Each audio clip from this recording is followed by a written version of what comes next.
What's up, you guys? This is Fang /VA here, coming at you with another Sonic Tuesday video. I was going to do a lore video about the tornado, but I'm going to save that for next week instead,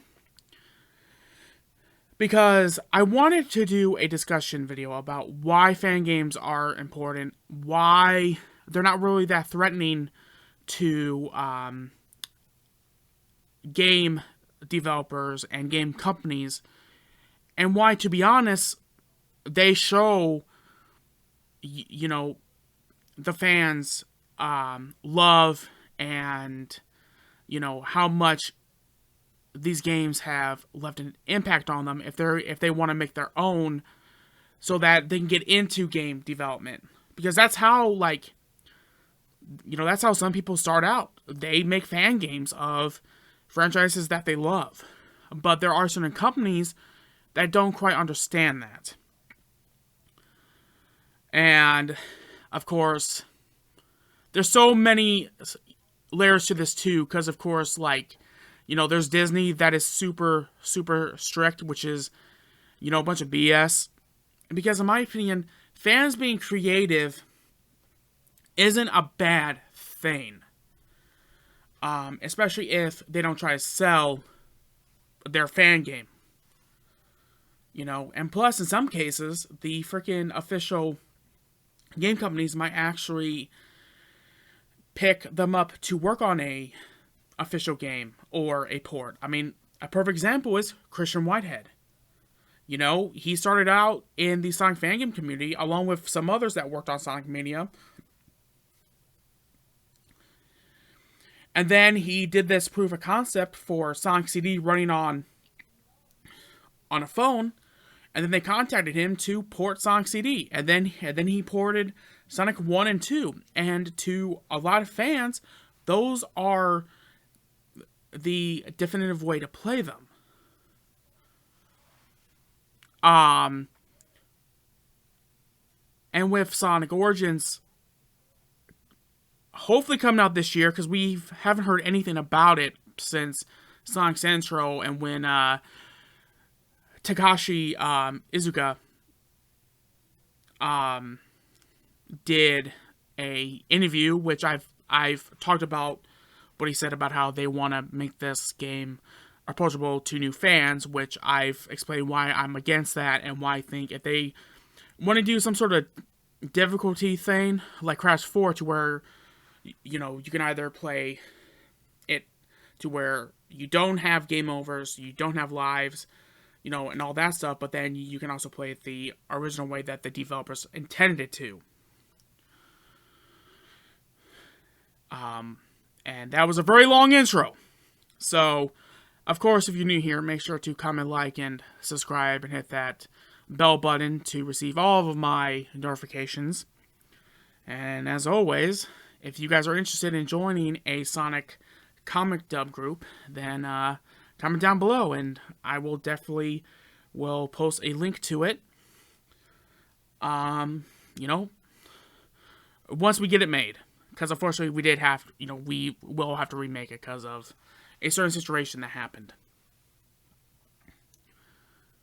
So, let's start off by saying that when I first really started to pay attention to the Sonic fan community, right, I watched a bunch of stuff on Newsground, and of course, I watched a bunch of stuff on YouTube. You know, I remember playing fan games like Sonic Robo Blast 2, which that community is still killing it with the mods. You have the frickin' Sonic Adventure mod group that went from just doing PVM reskins to now being able to create full functioning characters. And now there's a group of people porting the last story of Sonic Adventure 2 to Sonic Adventure DX. It's insane how far modding has came, especially with, you know, people learning how these games work, learning how the coding work, works, you know, etc. And then, of course, there's the amazing fan game community. I mean, Sonic Omen perfectly proves why a modern Sonic mixed with adventure-style gameplay works. You have the this one Sonic engine, and people have been working on that as well. Creating stuff as well. You have Sonic World.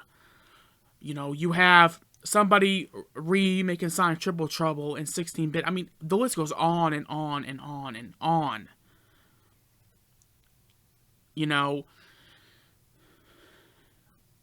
Like for me, like I said before, I got into doing YouTube because of the Sonic fan community, because of their sprite animations.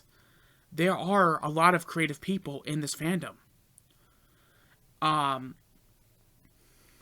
So like, that's why eventually I want to maybe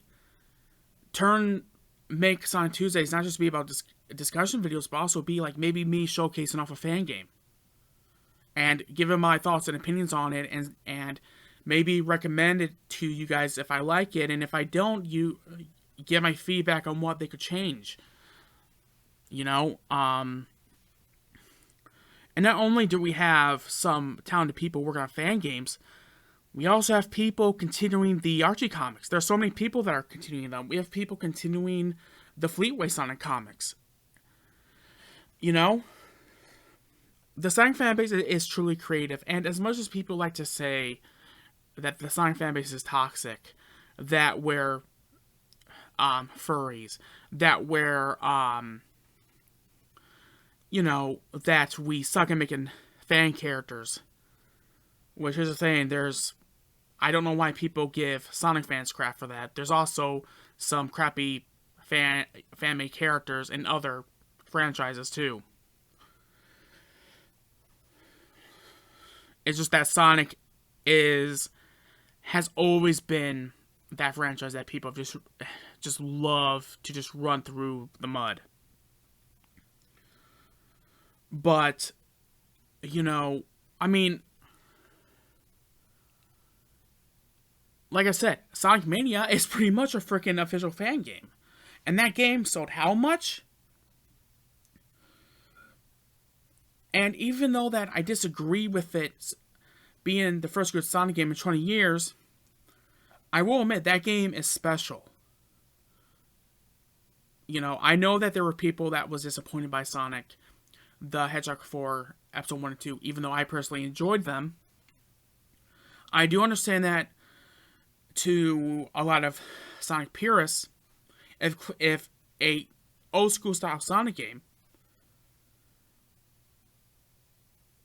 doesn't have the correct physics of classic Sonic, or doesn't feel a certain way, yeah, their freaking opinion's valid.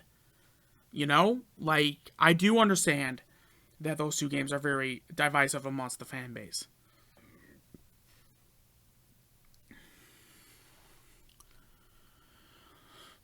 Sonic Mania is a special game.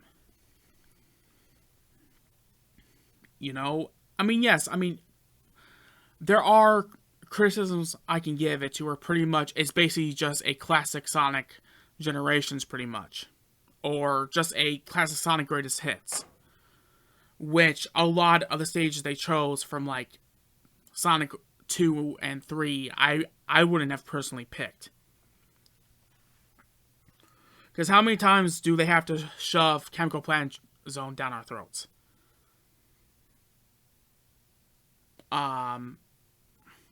Even Green Hill Zone as well, but that's a freaking iconic stage. So, despite my complaints about it, the game has done really, really well, to the point people want a sequel, and I can't blame them. I want a sequel. I love the game so much, I own it on every single platform I have. PC, the Nintendo Switch, Sony's PlayStation 4, and Xbox One. And you can bet if I can get my hands on a PlayStation 5 or a Xbox Series X, I will definitely play that game on those consoles as well. And, you know, but on one hand, too, you do have game companies like Nintendo that are so weird about fan games, that thinks that they do, in a way, I don't think they I don't know if they understand or they just don't care, but like I've explained in my Discord server, yes, do they have the right to do a cease and desist to someone making a fan game? Yes, but in my opinion too, do they really have to? Because that's one of the reasons why Nintendo has gotten a bit of a bad reputation nowadays, because of that. Because they don't allow their fans to be creative. And before anyone tries to lecture me about how, well, it's in their right, oh, well, why isn't Sega doing that? Now, I'm sure that there are going to be some sarcastic people down below saying that, well, fans make better Sonic games than Sega themselves. No, that's not why. It's because Sega truly do love their fans. And I'm sure that they're paying attention to what the fans are making. There's evidence to that. Christian Whitehead. And some more of the guys, T-Lopes. And once again, the freaking Sonic remixes that people have done are amazing too. But Nintendo doesn't get that. They don't understand that it's okay for fans to be creative, as long as they don't try to sell it. Like, heck, they were weird about people streaming or recording their games, and now they finally are cool with it now. But they didn't fully understand that, and to me it's like, well, that's free publicity. Why wouldn't they before that? And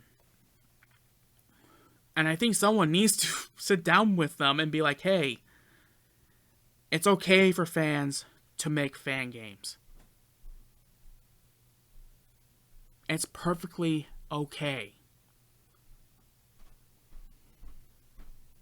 There's nothing wrong with it.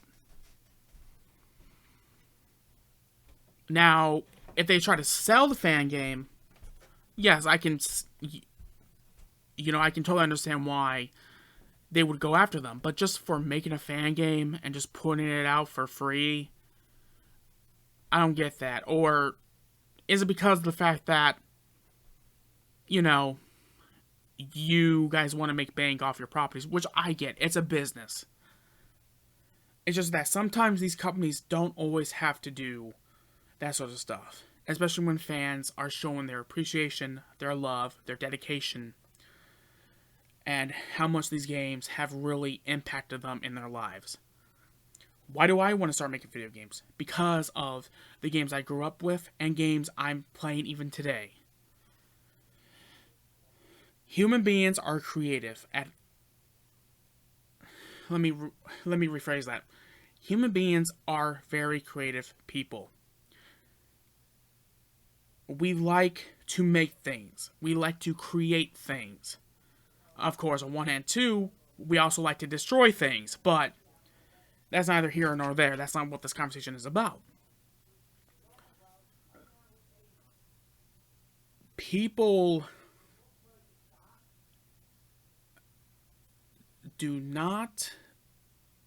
certain companies do not understand that they don't understand that. They don't. Or that they just don't care. Disney.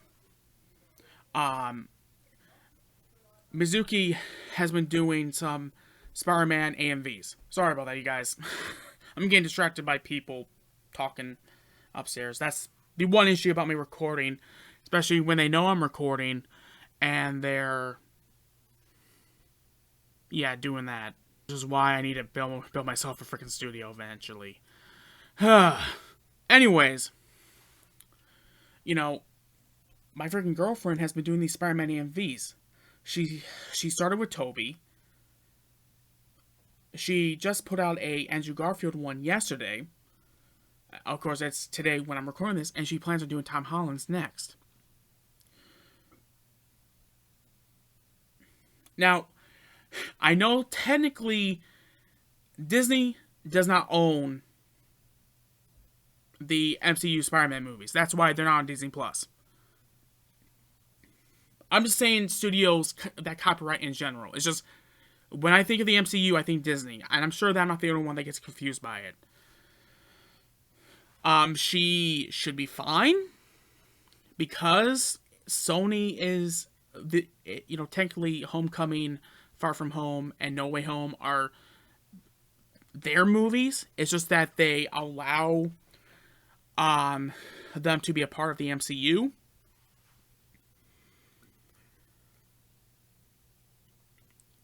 She shouldn't have any trouble.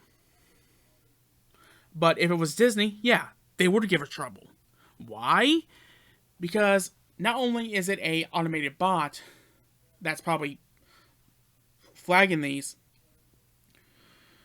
but they don't understand that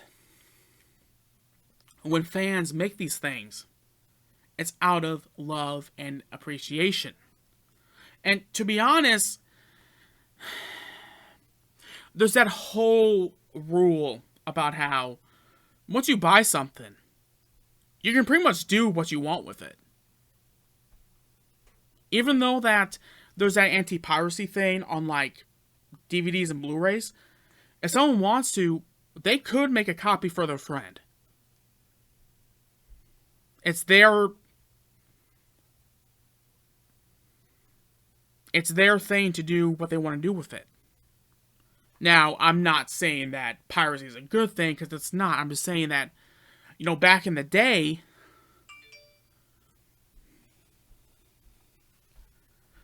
that's how people were able to watch movies. Before the days of streaming, people would copy DVDs. I saw Revenge of the Sith before the DVD came out.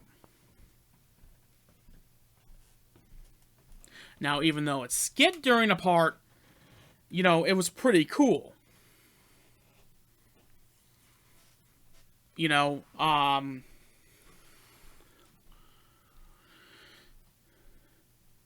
And companies don't understand that either. Yes, they own the IP. Yes, they are legally allowed to copyright video or music that appear on YouTube. But the product themselves, that product that person is putting up, is theirs.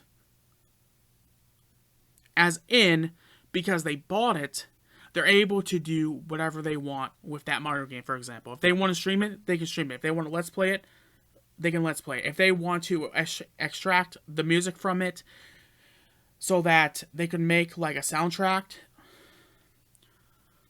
which I do know someone that does that with his games, they have the right to do that.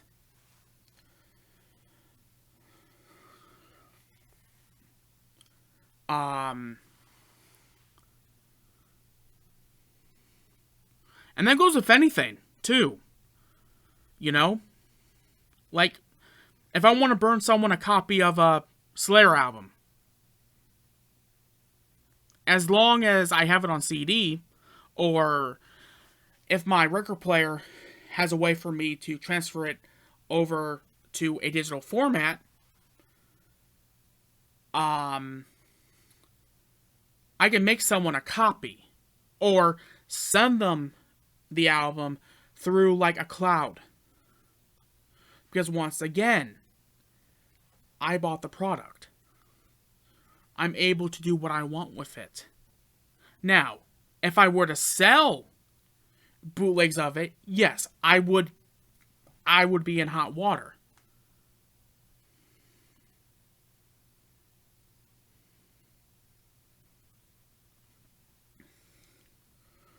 Which is why in the music world, people always say, don't buy bootlegs. which they shouldn't. And I don't want to undermine fan games as saying that they're bootlegs, which they're not, but the same thing applies to them. As long as they don't sell it, as long as the company that made Sonic Robo Blast 2 try to sell it, it's fair game. People can do what they want with it. They can stream it, let's play it, mod it, etc. And this goes for official games as well. They might own the IP, but I can do what I want with my copy.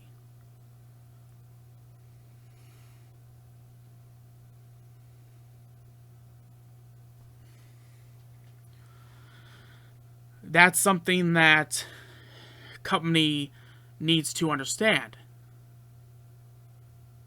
If I want to sell, if I get a autograph from someone, like let's say I get a autograph from Tobey Maguire, for example, and I decide to flip it and sell it on eBay, again, it's my choice. I own it, so therefore I can do what I want with it. And I think nowadays people kind of forget that. Especially companies like Nintendo, like Disney.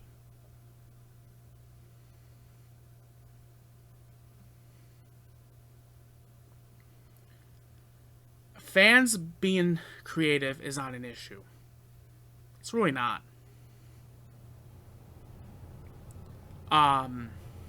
And personally, I think it's dumb that these big companies don't hire these creative people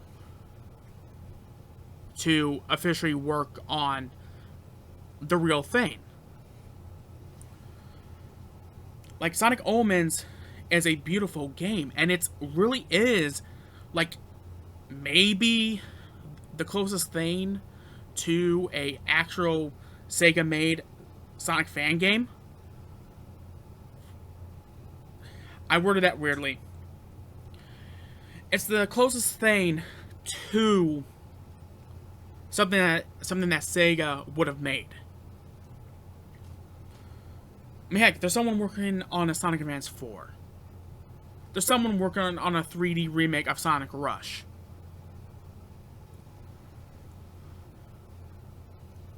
And I think Sega should be paying attention. I really do. And start getting these people to help them out with Frontiers, with Sonic Origins, or just whatever project they have down the road. But in terms of when it comes to companies that aren't for it, like I said, if I own Mario 64, it's mine to do whatever I want with it. As long as I don't try to, to sell,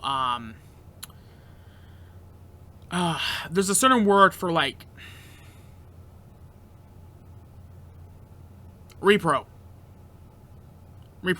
cart, or however the terminology is.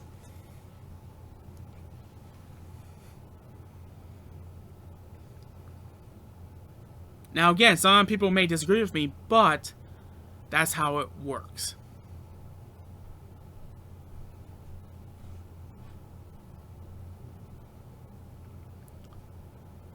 But anyways, you guys, that's it for this discussion video. But I want to also take this time to talk about the poll I did 4 days ago.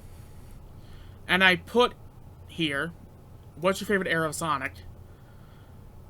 11% of you put classic, which I totally get.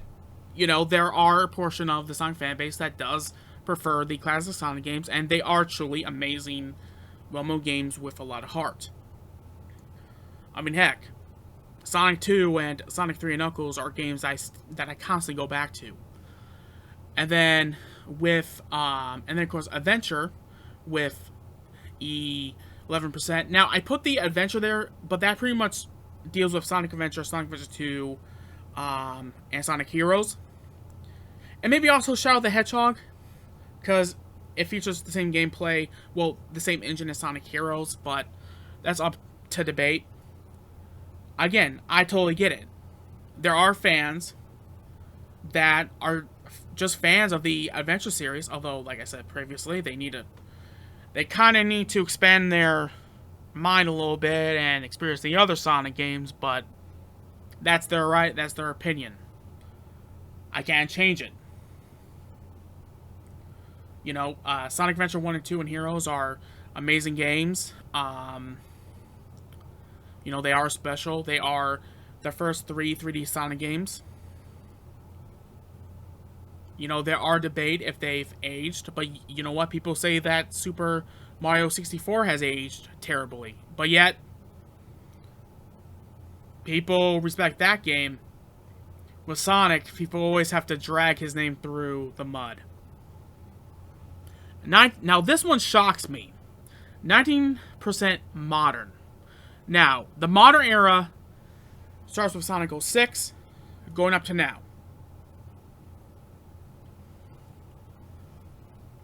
You know, we had, even though that there are a lot of people that will say that Sonic had a rough time during the 2000s, to be honest, he also had it very good because we had games like Unleash, which has all of a sudden the resurgence in popularity, which is why Sega put it on backwards compatibility. His fans are starting to appreciate Unleash now, which is great. Colors, another amazing game that got a HD remix, although they should have also remastered the cutscenes. Because, oh boy, you can tell those are, oh my god, there's a big quality drop. And then also Sonic Generations, which everyone knows how much I love that game. I can talk about that game for hours. And of course we have Sonic Frontiers. Now obviously Forces is a bit divisive in the fan base. I personally enjoyed it, but it's not a game I could see myself playing a whole lot. Even though that I do have it on Switch now.